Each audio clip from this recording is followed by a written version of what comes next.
Hi guys, it's Kimberly. Welcome back to the Twin Flame family. I have a really important segment for you today, and I want to talk about boundaries in twin flame relationships, as well as all relationships.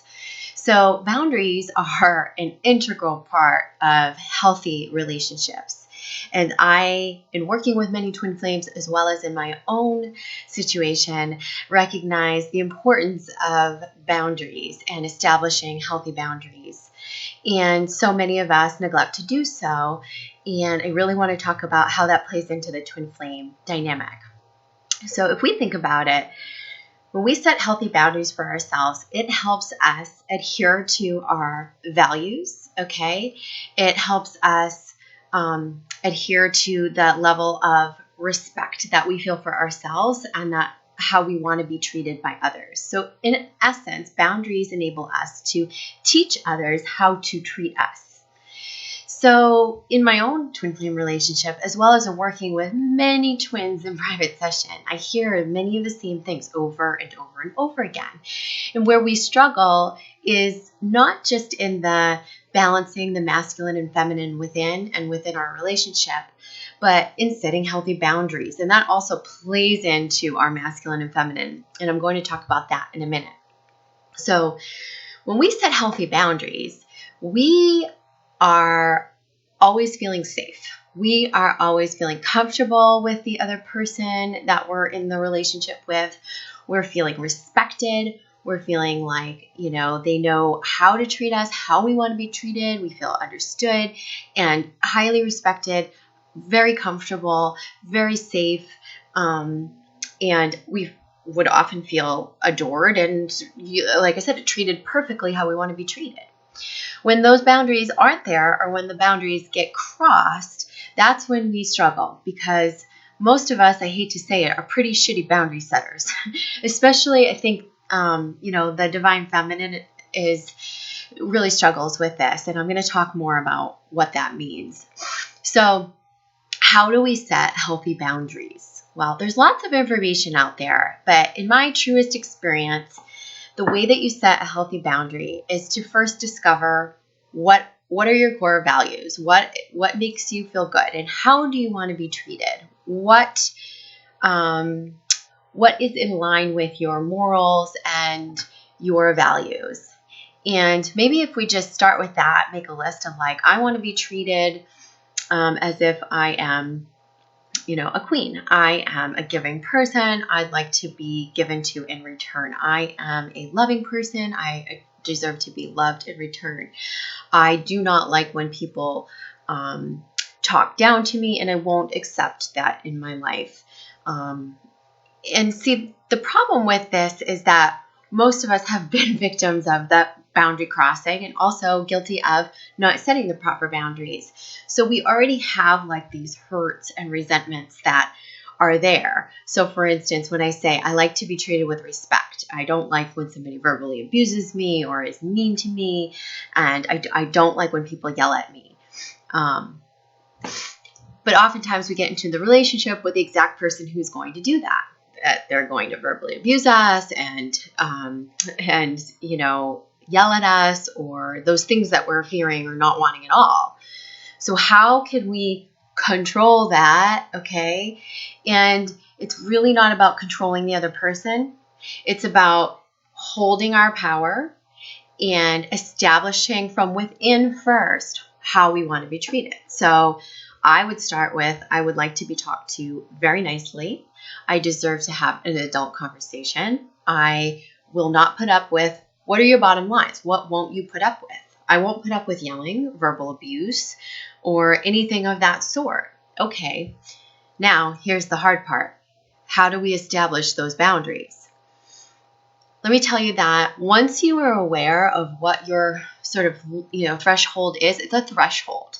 It's saying that if the other person crosses that boundary, it's going to make us feel uncomfortable, unsafe, resentful, angry, and you'll know when boundaries are crossed because you'll feel all those things. So if you're feeling angry, if you're feeling out of control, and I hear that from so many twins, why did I give my power to my twin flame? Why am I feeling so out of control? He took my power. She took my power.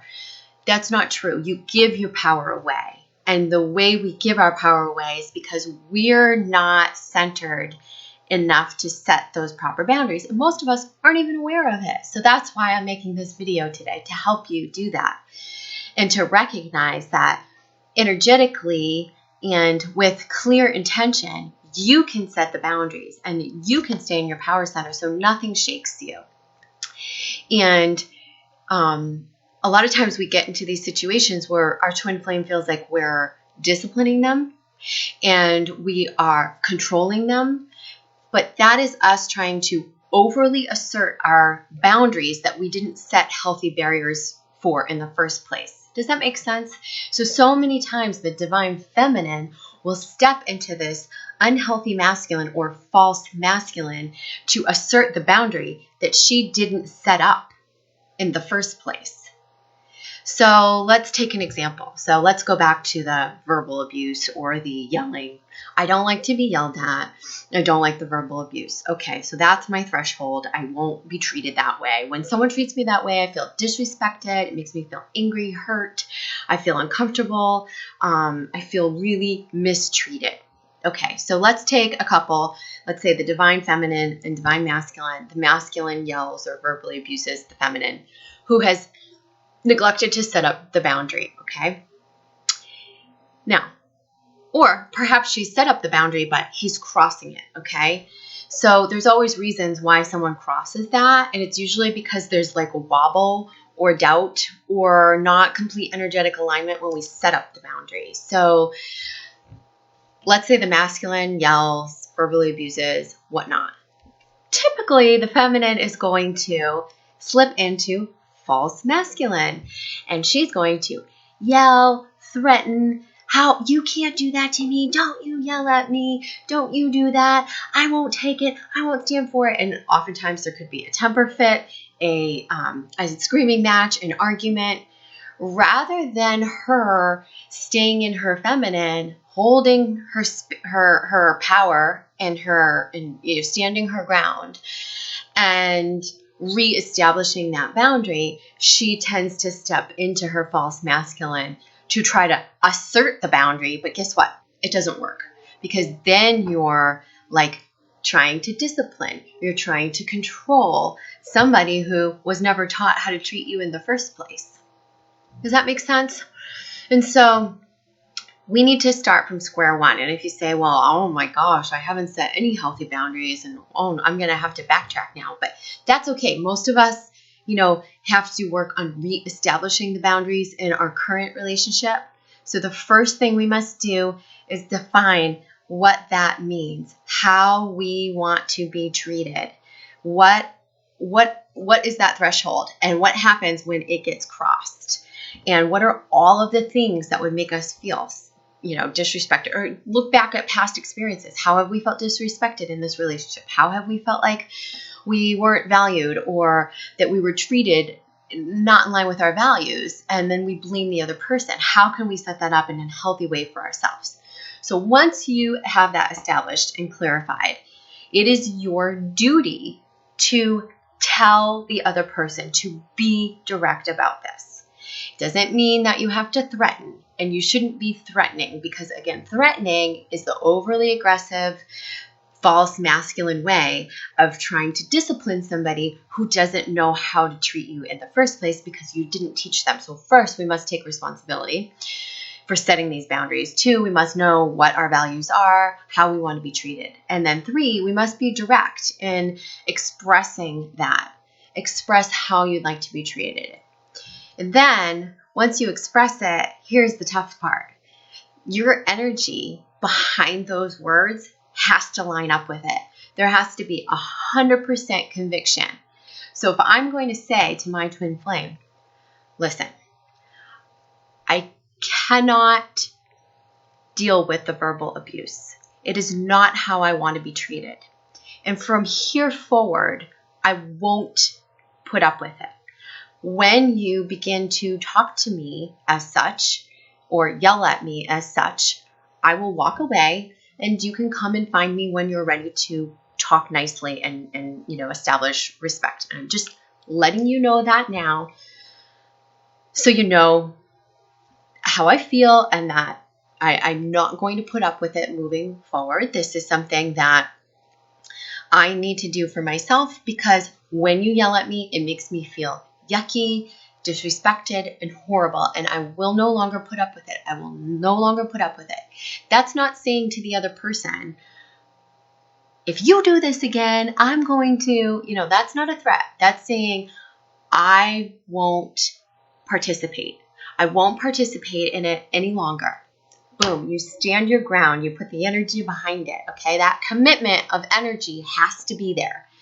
Because if we say it like this, look, when you talk to me like this, it really makes me feel yucky, and I just, I really can't do it anymore. And, if you do it again, I don't know what I'm going to do. That's wobble. That's setting up a blurry boundary. That's saying, well, if you do it again, maybe I'll lash out, maybe I'll walk away. It's like some sort of a threat to the other person. We have to be very clear and say, I'm not participating in this ever again. This is not how I want to be treated. So if it happens again, I will just walk away, and you can come and find me when you're ready to speak nicely, have an adult conversation, because I'm not participating anymore. And that's the boundary. Now, how do we back that up?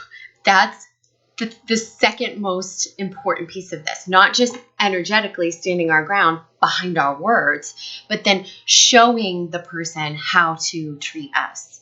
And so that means that if the situation occurs where that boundary is starting to get crossed, that is when you have to walk away and not participate. Problem being is that most of us just suck at this. And when it comes to that point, we get into that pitfall where we become engaged, we become enraged, we become threatening, we go into our false masculine, rather than holding our ground and aligning with the boundary that we already set. That previously set up boundary becomes a threat, one that we're not adhering to. So we have to remember to show the other person that our actions must go in line with the boundary that we've set up and that we've verbally expressed.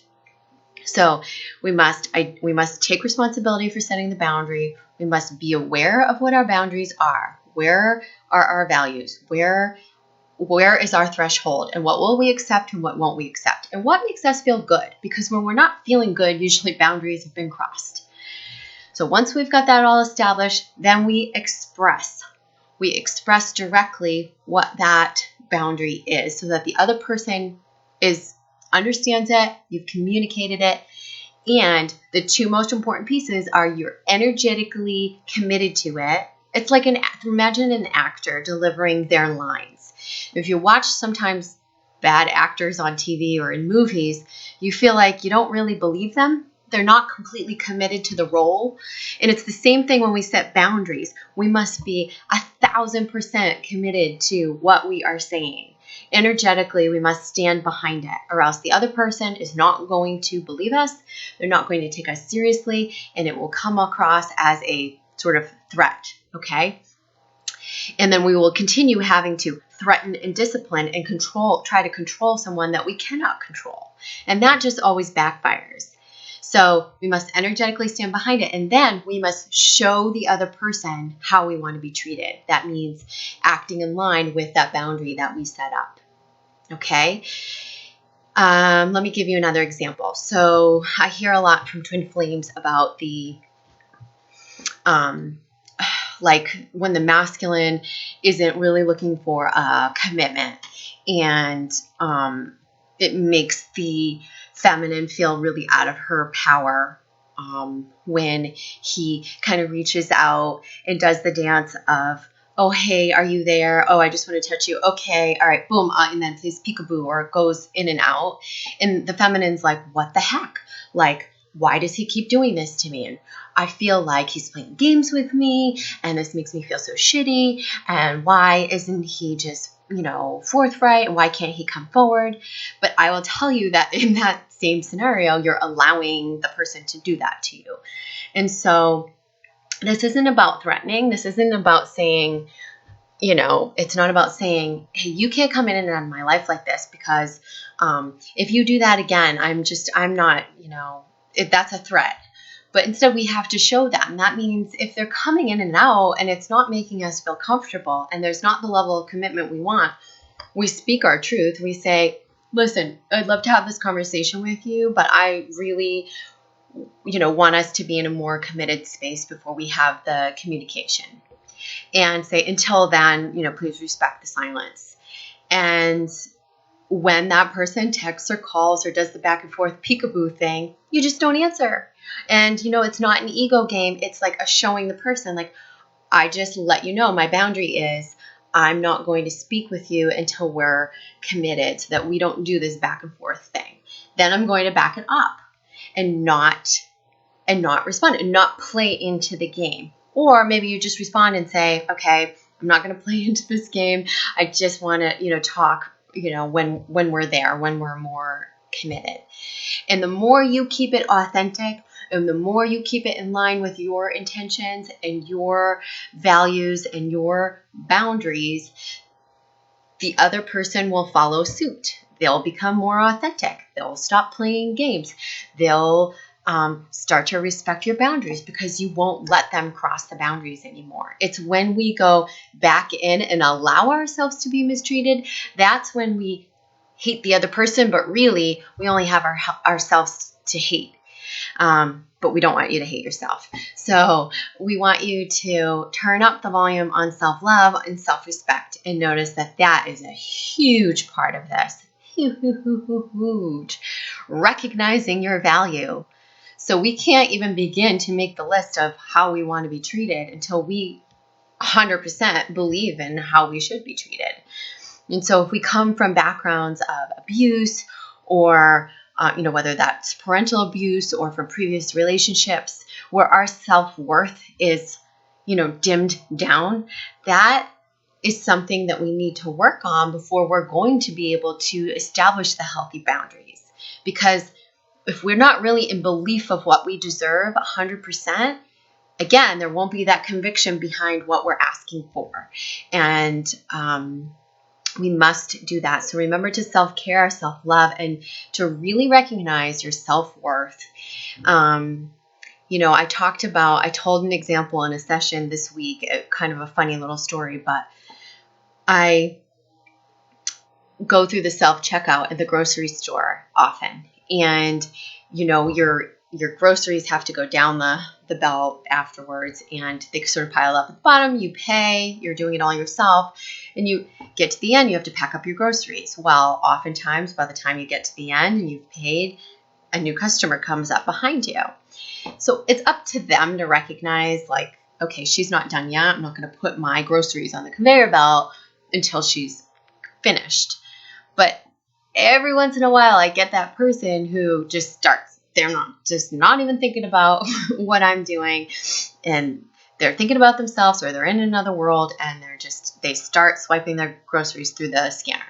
And so I typically will look at them and say, just a minute, and kind of put the boundary there. Okay, and this is with a perfect stranger. So don't forget, we still put boundaries with strangers as well.